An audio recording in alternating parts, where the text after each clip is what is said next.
Hi welcome guys. இன்னைக்கு சொர்க்கவாசல்னு ஒரு படம் ரிலீஸாக இருக்குது. அந்த படத்தோட ரிவ்யூ தான் இன்றைக்கி பார்க்க போகிறோம்.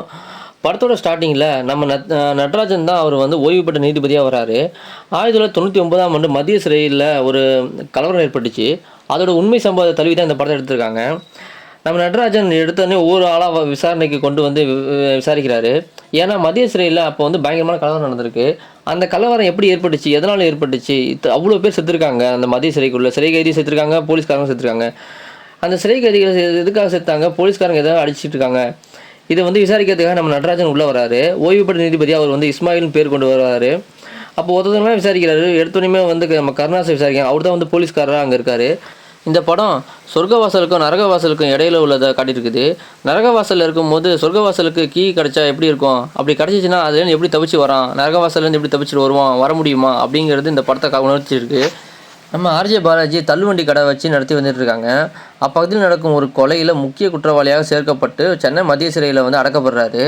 சில மாதம் கழித்து அவருக்கு வந்து பெயில் கிடைக்கும் அப்படின்னு நினச்சிட்டு கொஞ்சம் ஆழமாக சுற்றிட்டு இருக்காரு. அங்கே வந்து சிறை சாலை உள்ளே வந்து செல்வராகவன் வந்து பெரிய தாதாவாக இருந்துகிட்ருக்காரு. அவரை கொல்றதுக்கு வந்து சில பேர் வந்து மருந்து வச்சு உள்ளே அனுப்புறதுக்கு வழி பண்ணுறாங்க. ஆர்ஜே பாலாஜி மத்திய சிறையிலேருந்து ரொம்ப அவசியப்படுறாரு. நம்ம செய்யாத தப்புக்கு வந்து ஒரு குற்றத்தை அனுபவிச்சுட்டு நீங்கள் உட்காந்துருக்கணுமா அப்படின்னு வச்சுருக்காரு. அதுக்கு வந்து செல்வராகவன் தான் அவங்களோட கேங்கு தான் நம்மளை வந்து இந்த மாதிரி பண்ணிட்டாங்க அப்படின்னு தப்பான ஒரு கண்ணோட்டத்தில் எடுத்துக்கிட்டு செல்வராகவனை வந்து பழிவாங்கன்னு நினச்சிட்டு இருக்காரு. அந்த ஒரு சூழ்நிலையில் தான் வெளியே இருந்த அரசியல்வாதிங்க இவரை கொல்றதுக்காக, செல்வராகவனை கொல்றதுக்காக வழி பண்ணுறாங்க.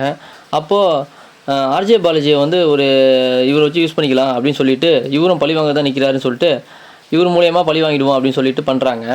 அப்போ ஆர்ஜே பாலாஜிட்ட அந்த பவுடர் கொடுத்து பண்ணுறாங்க. ஆனால் அது வந்து சாதா வயிற்றால போகிற மாத்திரை மாதிரி போலீஸ் அதிகாரி வந்து கொடுக்குறாரு. ஆனால் அது வந்து ஆர்ஜே பாலாஜி என்ன பண்ணாருன்னு தெரியல. ஒரு கட்டத்தில் எது கலந்தாங்கன்னு தெரியல, செல்வராகவன் வந்து திடீர்னு இறந்து போயிடுறாரு.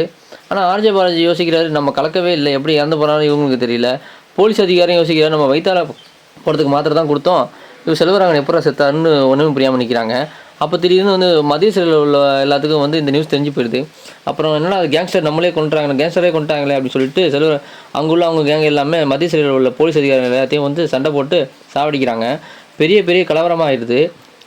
இந்த மாதிரி கலவரம் ஆகும்போது ஆர்ஜே பாலாஜி வந்து கொண்டிருப்பாரோ, அவர் தானே சாப்பாடு வந்து செஞ்சார் அப்படின்னு சொல்லிட்டு சில பேர் நினச்சிக்கிட்டு அவரையும் கொல்ல பார்க்குறாங்க. ஒரு கட்டத்தில் வந்து செல்வராகவன் வந்து ஆர்ஜே பாலாஜிக்கிட்டே அந்த சாப்பாடு சாப்பிட்றதுக்கு முன்னாடி சொல்லிட்டுருப்பாருல, நான் வந்து உன்னை கொலையில் மாட்டி விடுறதுக்கு பண்ணல, எனக்கு ஹோம் மினிஸ்டர் வந்து அந்த கொலை செய்கிறதுக்கு இது பண்ணார், ஆனால் நான் அந்த கொலையை நான் ஒத்துக்கல, வேறு யாரோ கொலை பண்ணுறாங்க, அந்த நேரத்தில் நீட்டாக மாட்டியிருக்கேன், ஆனால் நான் உன்னை மாட்டி விடல அப்படின்னு சொல்லிட்டு செல்வராகவனே ஆர்ஜே பாலாஜிட்ட சொல்லிட்டாப்ல. இதுக்கப்புறம் வந்து செல்வராகவன் செத்ததுக்கு அப்புறம் அந்த கலவரம் பயங்கரம் வந்துட்டுருக்கு. அதுக்கு இடையிலே வந்து உள்ளே வந்து ஒரு 3 எம்எல்ஏ வந்து மாட்டிட்டு உள்ளே இருக்கிறாங்க.